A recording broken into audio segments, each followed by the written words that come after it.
If you're struggling to capture high quality audio with your Blue Yeti microphone, then stay tuned, because in this video I'm going to be sharing my top 5 tips for setting it up the right way.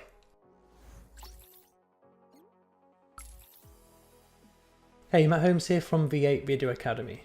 Now, the Blue Yeti is a fantastic microphone, especially for things like voiceovers, live streaming and YouTube videos. But one thing to remember is that it is a condenser microphone, so it's pretty sensitive. So whenever you're recording with the Blue Yeti, you want to make sure that you're in a quiet location. If you're not able to find a quiet location to record in, then you want something called a dynamic microphone, which isn't as sensitive as something like the Blue Yeti, a condenser mic. So a dynamic microphone would be something like the Audio-Technica ATR 2100. And I'll leave links for this in the description below this video. So with all that said, let's jump into tip number 1, which is to turn the gain right down. Now, this may sound counterintuitive, but actually if you turn the gain all the way down to the bottom and then just up a tiny bit, then I've found that that is the best setting for the gain. If you have the gain too high, then you're going to pick up lots of background noise, which you don't want. So by turning it all the way down and up just a touch, then that's the sweet spot that I've found. Tip number 2 is to set it to the cardioid setting. This is the icon that looks a little bit like an upside down heart. The cardioid setting is best for when you're doing things like voiceovers, for online courses or your YouTube videos or even live streaming. Tip number 3 is to speak to the front of the microphone. And by the front, I mean the side with the blue logo on it.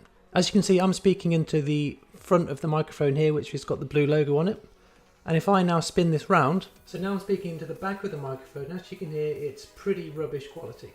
So make sure you always speak into the front of the microphone, which is the side with the blue logo on it. Tip number 4 is to use a pop filter. Now, a pop filter is one of these. It's a little plastic ring with some sort of nylon mesh in it.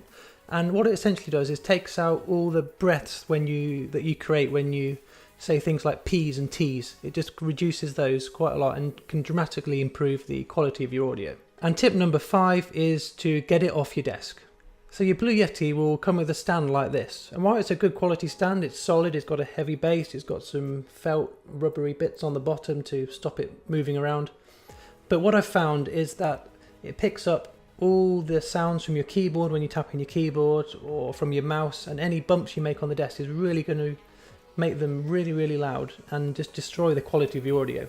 So what I recommend is that you get a boom stand, something like this, that attaches to your desk, but it actually removes the microphone from the desk itself.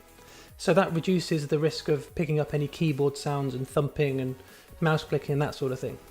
So again, I'll leave links to all the kit that I used in the description below this video. So I really hope you enjoyed this quick tutorial and that you can now start producing amazing quality audio with your Blue Yeti microphone. If you've got any tips to add, I'd love to hear from you, so please leave them in the comments section below. Thanks so much for watching. If you enjoyed this video, make sure you subscribe and I'll see you next time.